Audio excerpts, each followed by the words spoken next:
ನಿರೂಪಕಿ ನಟಿ ಅನುಶ್ರೀ ಮದುವೆ ಯಾವಾಗ ಅನ್ನೋ ಪ್ರಶ್ನೆಯನ್ನ ಅಭಿಮಾನಿಗಳು ಕೇಳ್ತಾನೆ ಇದ್ರು. ಇದೇ ಮೊದಲ ಬಾರಿಗೆ ಅನುಶ್ರೀ ಈ ಬಗ್ಗೆ ಮಾತನಾಡಿದ್ದಾರೆ. ಎಷ್ಟು ದಿನ ಮದುವೆ ಬಗ್ಗೆ ಪ್ರಶ್ನೆ ಕೇಳಿದ್ರೆ ಜಾರ್ಕೊಳ್ತಾ ಇದ್ರು, ಆದ್ರೆ ಇದೇ ವರ್ಷ ಹಸೆಮಣೆ ಏರೋದಾಗಿ ಹೇಳಿದ್ದಾರೆ. ಡಾಲಿ ಧನಂಜಯ್ ನಿರ್ಮಾಣದ ವಿದ್ಯಾಪತಿ ಸಿನಿಮಾ ಈ ವಾರ ತೆರೆಗೆ ಬರ್ತಿದೆ.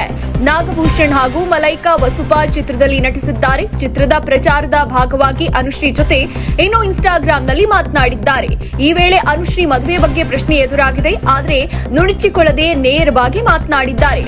ಮಲೈಕಾ ಮಾತನಾಡುತ್ತಾ ಅಕ್ಕ ನಿಮ್ ಮದುವೆ ಯಾವಾಗ ಅಂತ ಕೇಳಿದ್ದಾರೆ. ಮದುವೆ ಆಗೋ ಹುಡುಗ ಹೇಗಿರಬೇಕು ಅಂತ ಪ್ರಶ್ನೆ ಮಾಡಿದ್ದಾರೆ. ಅದಕ್ಕೆ ಉತ್ತರಿಸಿದ ಅನುಶ್ರೀ, ಹುಡುಗ ಬಹಳ ರೆಸ್ಪಾನ್ಸಿಬಲ್ ಆಗಿರ್ಬೇಕು, ನನ್ನ ಪರವಾಗಿ ಅಲ್ಲ, ಅವನ್ ಲೈಫ್ ಬಗ್ಗೆ ರೆಸ್ಪಾನ್ಸಿಬಲ್ ಆಗಿದ್ರೆ ಸಾಕು, ಅವನು ಬದುಕಬೇಕು, ನನ್ನನ್ನು ಬದುಕೋಕ್ ಬಿಡಬೇಕು ಎಂದಿದ್ದಾರೆ.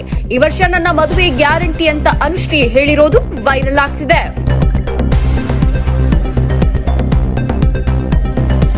ಕನ್ನಡ ನಿರೂಪಕಿ ನಟಿ ಅನುಶ್ರೀ ಮದುವೆ ಯಾವಾಗ ಅನ್ನೋ ಪ್ರಶ್ನೆಯನ್ನ ಅಭಿಮಾನಿಗಳು ಕೇಳ್ತಾನೆ ಇದ್ರು.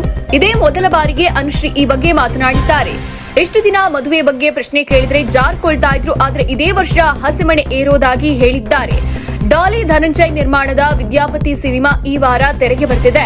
ನಾಗಭೂಷಣ್ ಹಾಗೂ ಮಲೈಕಾ ವಸುಪಾಲ್ ಚಿತ್ರದಲ್ಲಿ ನಟಿಸಿದ್ದಾರೆ. ಚಿತ್ರದ ಪ್ರಚಾರದ ಭಾಗವಾಗಿ ಅನುಶ್ರೀ ಜೊತೆ ಇನ್ನು ಇನ್ಸ್ಟಾಗ್ರಾಂನಲ್ಲಿ ಮಾತನಾಡಿದ್ದಾರೆ. ಈ ವೇಳೆ ಅನುಶ್ರೀ ಮದುವೆ ಬಗ್ಗೆ ಪ್ರಶ್ನೆ ಎದುರಾಗಿದೆ, ಆದ್ರೆ ನುಣುಚಿಕೊಳ್ಳದೆ ನೇರವಾಗಿ ಮಾತನಾಡಿದ್ದಾರೆ. ಮಲೈಕಾ ಮಾತನಾಡುತ್ತಾ ಅಕ್ಕ ನಿಮ್ ಮದುವೆ ಯಾವಾಗ ಅಂತ ಕೇಳಿದ್ದಾರೆ. ಮದುವೆ ಆಗೋ ಹುಡುಗ ಹೇಗಿರಬೇಕು ಅಂತ ಪ್ರಶ್ನೆ ಮಾಡಿದ್ದಾರೆ. ಅದಕ್ಕೆ ಉತ್ತರಿಸಿದ ಅನುಶ್ರೀ, ಹುಡುಗ ಬಹಳ ರೆಸ್ಪಾನ್ಸಿಬಲ್ ಆಗಿರ್ಬೇಕು, ನನ್ನ ಪರವಾಗಿ ಅಲ್ಲ, ಅವನ್ ಲೈಫ್ ಬಗ್ಗೆ ರೆಸ್ಪಾನ್ಸಿಬಲ್ ಆಗಿದ್ರೆ ಸಾಕು, ಅವನು ಬದುಕಬೇಕು, ನನ್ನನ್ನು ಬದುಕೋಕ್ ಬಿಡಬೇಕು ಎಂದಿದ್ದಾರೆ. ಈ ವರ್ಷ ನನ್ನ ಮದುವೆ ಗ್ಯಾರಂಟಿ ಅಂತ ಅನುಶ್ರೀ ಹೇಳಿರೋದು ವೈರಲ್ ಆಗ್ತಿದೆ. ಮತ್ತಷ್ಟು ಸುದ್ದಿಗಳಿಗಾಗಿ ನೋಡ್ತಾ ಇರಿ ಪಬ್ಲಿಕ್ ನ್ಯೂಸ್ 24x7. ಇದು ಸತ್ಯದ ಧ್ವನಿ.